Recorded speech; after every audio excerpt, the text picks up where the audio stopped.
પૃથ્વી interview દેવા ગયો હતો, તેથી તેને ઇન્ટરવ્યુ ન મળ્યું, જેના લીધે તેને ગહેરો સદમો પડ્યો.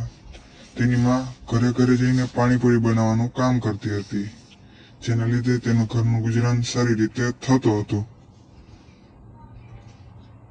ગામમાં બધા લોકો તેની પાણીપુરીના ખૂબ જ વખાણ કરતા હતા અને તેની સરાહના કરતા હતા. એક દિવસ તેમની મા પાસે પાણીપુરીનો ઓર્ડર આવ્યો હતો, તેથી તેમણે ઓર્ડર સ્વીકાર્યો હતો. ઓર્ડર દેવા સમયે તેમની માને ખૂબ જ ઓછા પૈસા મળતા હતા, બાકી બધા લોકો લઈ લેતા હતા, પરંતુ તે ભગવાન ભરોસે મૂકી દેતા હતા. પૃથ્વીને આ જોઈને ખૂબ જ દુઃખ થતું હતું કે તે પોતાની માતાની મદદ કરી શકતા નથી. તેથી તેઓ પોતાની ઘરની બહાર જ પાણીપુરી વેચવાનું ઈચ્છે છે. તેમની માતા પણ આ વાતથી ખૂબ જ પ્રભાવિત થઈ છે અને પુત્રને પાણીપુરીની રેકડી લગાવવા માટે હા પાડે છે.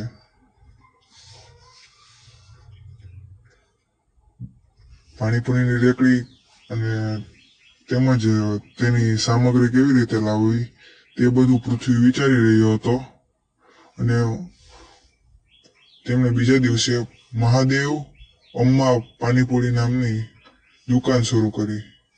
દુકાન શરૂ કરતા જ ગ્રાહકો તેની દુકાન પર તૂટી પડ્યા હતા.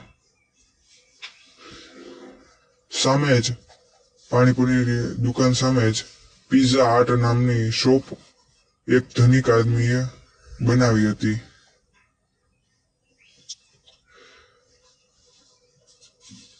ગ્રાહકો વાતો કરતા હતા કે મહાદેવ પાણીપુરી કેવી સરસ છે, ત્યાંનું ભોજન સ્વાદિષ્ટ હોય છે. આનું ભોજન સ્વાદિષ્ટ હોતું નથી, તેથી આપણે ત્યાં જ પાણીપુરી ખાવા જવું જોઈએ.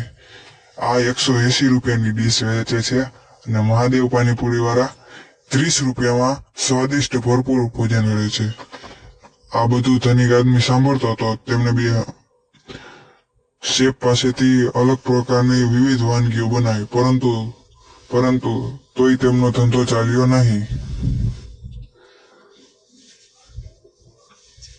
ધનિક આદમી તે ગરીબ આદમીની દુકાન પાસે જાય છે અને ત્યાં તેનો વાતચીત કરીને તેનો ઓર્ડર લખાવે છે. ધનિક આદમીને તેની પાણીપુરી ખાઈને ખૂબ જ સ્વાદિષ્ટ હોવાનો અનુભવ થાય છે. તેઓ તેને 1000 પાણીપુરીનો ઓર્ડર લખાવવાનું કહે છે.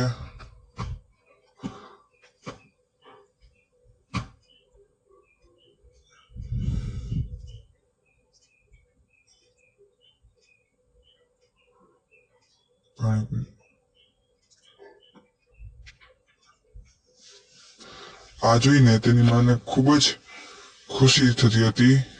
તેઓ તેની પાસે 1000 પાણીપુરીનો ઓર્ડર લખાવીને તેમને પૃથ્વીએ તરત જ તેની હા પાડી દીધી અને પૈસા ચૂકવીને ધનિક આદમી ચાલ્યો ગયો.